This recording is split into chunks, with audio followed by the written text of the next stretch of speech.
বিসমিল্লাহির রহমানির রহিম। দৈনিক করতোয়া সংবাদপত্রের আন্তর্জাতিক পাতায় থাকছে আজ 24শে ফেব্রুয়ারি 2026 মঙ্গলবারের পত্রিকার শিরোনামে আসছে হত্যার শিকার হওয়া সংখ্যায় উত্তরাধিকার নিযুক্ত করেন খামেনি।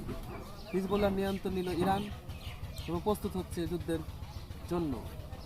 ট্রাম্পের ভোট অফ পিস প্রত্যাখ্যান মেক্সিকোর এবং মালয়েশিয়া 7.1 মাত্রা শক্তিশালী ভূমিকম্পের আঘাত এবং ট্রাম্পের বাড়িতে অস্ত্র হাতে যুবক গুলি করে হত্যা।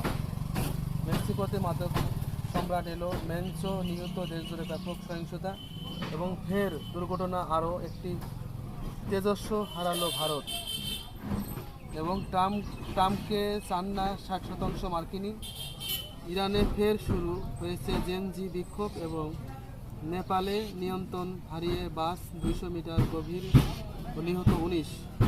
রাজস্থানে মুসলিম নারীকে কম্বল দিলেন না বিজেপি নেতা। এই ছিল দৈনিক করতোয়া সংবাদপত্রের আন্তর্জাতিক ডেস্ক রিপোর্ট। আমাদের সাথে থাকার জন্য ধন্যবাদ।